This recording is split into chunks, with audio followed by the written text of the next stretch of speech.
Na hata kama niambie wa Kenya, hata kama tunaweza kosa kitu ingine, itafanya tuseme ya kwamba Matiang'i anafaa kuwa kiongozi katika hii mrengo yetu ya wapinzani. Hata tukikosa maana ingine inaweza fanya sisi wenyewe kama wa Kenya tukubali Matiang'i. Tukumbuke ya kwamba Matiang'i ndiye alisema ya kwamba machifu wote wazunguke kwa kijiji. Wakipata mtoto ambaye hajaenda shule, ashikwe apelekwe shuleni na serikali mlipie. Wakati Matiang'i alikuwa Minister for Education, wakaongea na serikali ya Uhuru Kenyatta na Rais Uhuru Kenyatta. Walisaidia sana watoto wetu kusoma. Kumbukeni ya kwamba wakati Uhuru aliingia katika mamlaka, it is only primary education that was free.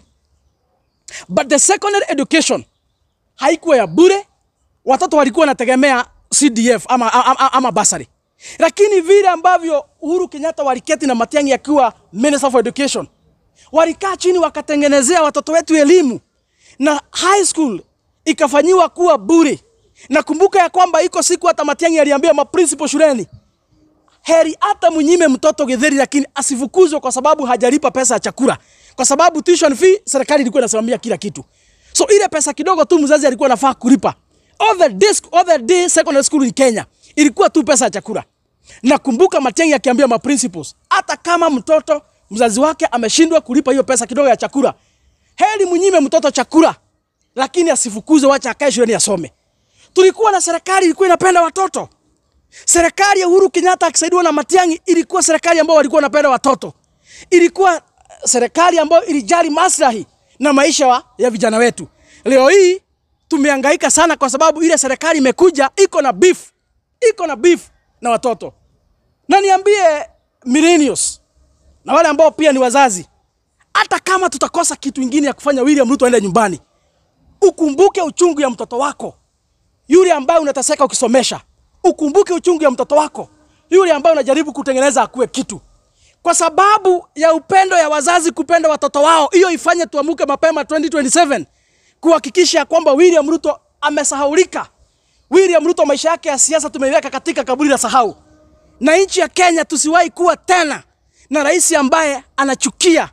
Tusiwahi kuwa tena katika nchi ya Kenya na rais ambaye hajali maisha ya watoto wetu. Kwa sababu bila watoto hakuna taifa. Bila watoto hakuna nchi. Bila watoto hatuna kesho. Kwa hivyo niambie watu wetu, hata tukikosa kitu kingine itafanya, unajua nasikia wale watu wapinzani wakisema hatuna agenda. Ni sawa, hatuna agenda. Hata kama hatuna agenda, nyinyi hata hamjai kuwa nayo.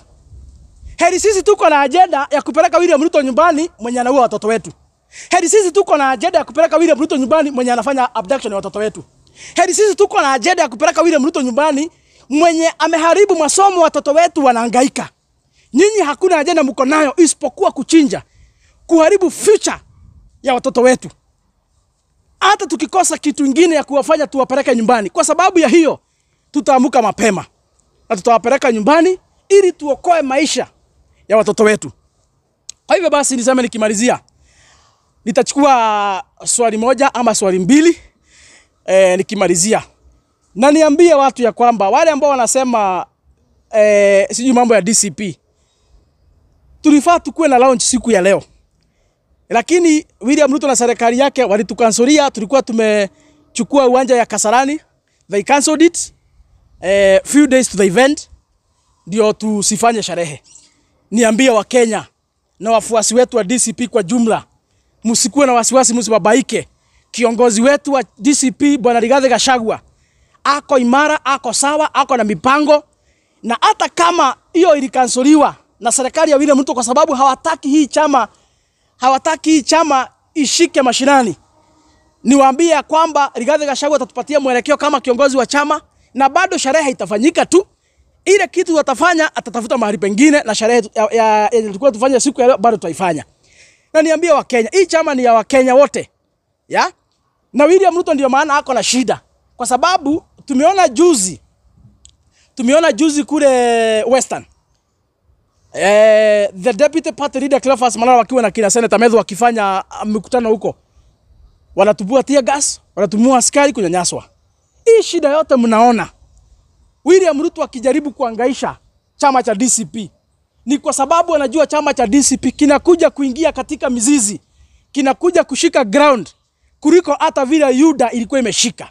Hiyo ndio tu ile kitu William Ruto anaogopa. Na ndio maana namwambia ile uchungu anajaribu kupotelea itamuuma tu, kwa sababu mama mjamzito hata akijaribu kupotelea uchungu ni bure. Miezi 9 ikiisha uchungu itamshika. Niambie William Ruto, sasa wewe ni kama mama mjamzito. Siku zako zinahesabika. Miezi 9 tu ikiisha, ile uchungu unajaribu kupotelea DCP itakuuma na itakushika vilivyo. Kwa sababu hiki ndicho chama kile ambacho wananchi wameamua ni chama chao. Hii ndio ile chama wananchi wameamua ya kwamba ndio ile chama ambayo inawakilisha na kuwatetea. Na ndio maana tunasema ya kwamba DCP unasikiza Wakenya.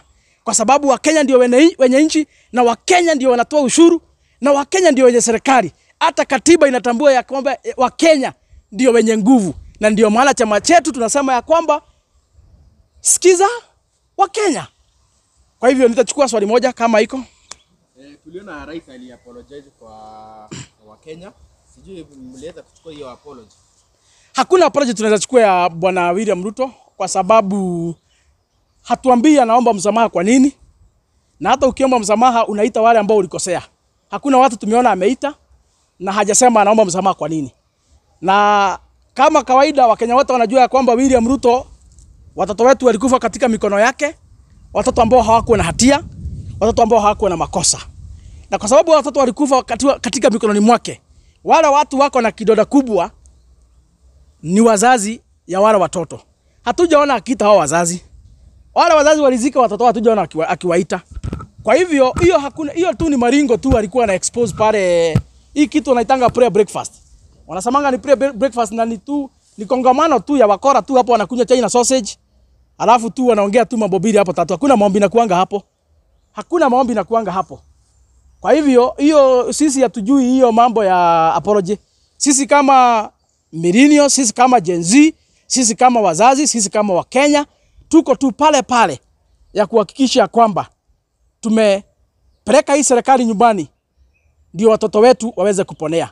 Kwa sababu tukiendelea kukua na hii serikali, tukiweza kubadilisha hii serikali kutawala miaka ingine 5, maisha ya watoto wetu itakuwa katika hali ya hatari. Kwa hivyo the only way to salvage the future of our children, the future of our young men and women, it is to make William Ruto a one-term president.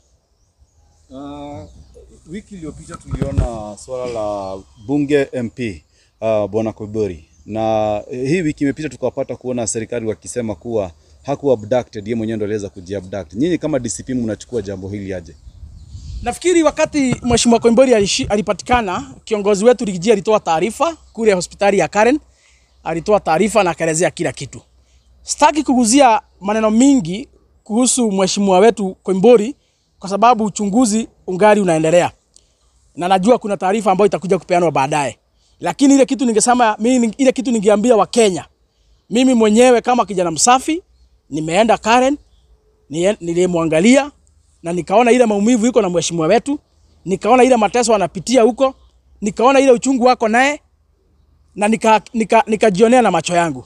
Kwa hivyo niambia Wakenya, hata kama mtu anaweza jiteka nyara, hawezi jiteka nyara ukubali kujichapa. Ama hata ukiweza pigia watu simu waambie wakuja wakuteke nyara, hawezi waruhusu ama huwezi waambia wakupige, wakuumize mwili ndio onekane ulikuwa umetekwa nyara. Hiyo ni kitu ambaye hakuna binadamu ambaye anaweza kubali kupitia mateso na uchungu ati ndio ionekane alikuwa ametekwa nyara. Kwa hivyo niambia Wakenya, Mheshimiwa Koimburi anahitaji maombi yetu. Ako katika hali ya hatari, mwili yake amepitia mateso na mwili yake amepigwa zaidi. Ako na maumivu lakini madaktari wanaendelea kumsaidia. Kwa hivyo niambia Wakenya kitu kingine, Mheshimiwa Koimburi hapa Juja hana competitor. Yeye ndiye mbunge hapa. Kwa hivyo anatafuta sympathy ya kufanya nini na yeye ndiye kwa kiti. Haya, kitu kingine, kiti yake